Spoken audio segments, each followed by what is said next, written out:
Bonjour les confinés de 4e. Alors aujourd'hui, on va se poser la question, après avoir fait les révisions du programme de 5e, comment peut-on mesurer l'intensité du courant?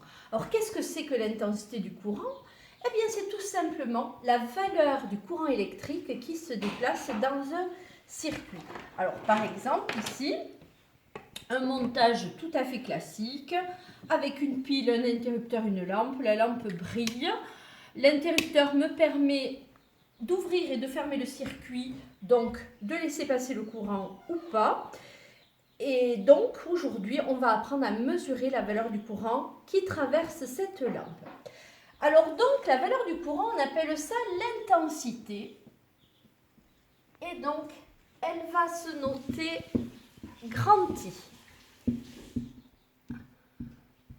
Donc, vous remplissez la fiche avec les indications que je suis en train de vous donner au tableau. L'unité d'intensité, ça va être l'ampère. Alors, sachant qu'ampère c'est un nom propre, donc déjà son symbole, ça va être un A en majuscule. Ampère est un scientifique qui existait, un scientifique lyonnais d'ailleurs. Il y a d'ailleurs toujours le musée Ampère à Lyon. Ensuite, donc, cette intensité que vous allez mesurer en ampères, des fois, on va avoir des plus petits courants.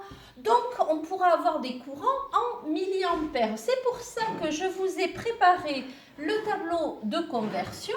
L'unité, donc, c'est l'ampère, je la mets en rouge. Et ensuite, c'est le tableau habituel, déci, dixième, 10 fois plus petit. Au lieu de mettre des mètres comme avant, on met des ampères. Déci, 10 fois plus petit. Centi, 100 fois plus petit. Milli, 1000 fois plus petit. 10 fois plus grand déca. Vous le savez, on le retravaille à chaque fois. 100 fois plus grand hecto, 1000 fois plus grand kilo. Donc, il va falloir, et je vous mettrai sur la fiche en fichier joint, un exercice pour savoir convertir sans problème les unités d'ampères en milliampères ou de milliampères en ampères. Il faut savoir le faire dans les deux sens. Donc, pour mesurer ce courant en ampères ou en milliampères, on va utiliser cet appareil de mesure. Cet appareil de mesure s'appelle un multimètre parce qu'il va nous permettre de faire de nombreuses mesures, de multiples mesures. Mais quand on va l'utiliser pour mesurer le courant en ampères, on dira qu'on utilise la fonction ampèremètre qui est la zone rose qui se situe ici, qu'on pourra sélectionner grâce à ce bouton. Alors vous voyez qu'il y a un index et donc vous le manipulerez quand nous rentrerons en cours. Et donc, ça me permet de choisir ce que l'on appelle un calibre. Alors, ces calibres, ça va être la grosse difficulté. Je ferai un petit tuto spécial calibre bientôt. Je vais vous apprendre comment on schématise l'ampèremètre tout de suite. Alors, le symbole de l'ampèremètre dans les schémas, ça va être tout simplement un rond avec le A d'ampèremètre dedans, une borne rouge qui va être la borne d'entrée de courant. Il n'y a surtout pas de borne plus et de borne moins, comme sur les générateurs continus qu'on a rencontrés l'année dernière. C'est une borne rouge, une borne noire. La borne rouge étant la borne d'entrée du courant. Donc je représente le courant par la flèche du courant qu'on a vu l'année dernière. Et il faudra donc à chaque fois réfléchir à ce que le courant doit rentrer par la borne rouge et sortir donc par la borne noire. Sinon, on aura un signe moins qui va s'afficher. Donc concrètement, vous pourrez mettre un fil noir sur la borne comme. On avait vu que la couleur des fils ne servait à rien, mais ça va nous permettre de nous repérer sur l'ampèremètre. Quant au fil rouge, nous avons deux bornes roses qui correspondent donc à la zone rose. La borne 10 A, 10 ampères.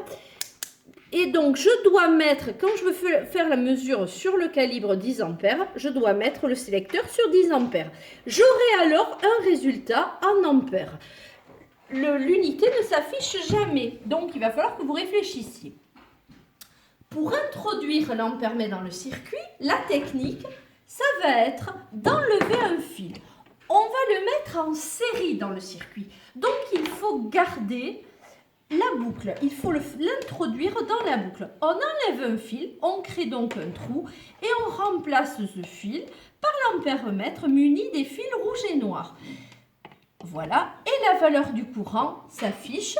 Ici, vous lisez donc 0,23. Il faut donc penser à rajouter l'unité du calibre. Ici, on est sur le calibre 10 ampères et non pas 20 milliampères parce que on est sur la borne 10A. Alors que si le fil rouge était sur MA, on serait sur un des calibres en milliampères. Mais ça, j'y reviendrai plus tard. Donc, c'est un courant de 0,23 ampères. Hop. Et hop. Alors, le symbole de l'ampèremètre, on l'a fait. La borne rouge, c'est donc la borne MA ou 10A qu'il faudra donc choisir à chaque fois. La borne noire, sur laquelle on associe le fil noir, c'est la borne COM parce que c'est la borne commune. Donc, COM est écrit sur le multimètre. C'est la borne commune à la zone rose, bleue et verte. Voilà.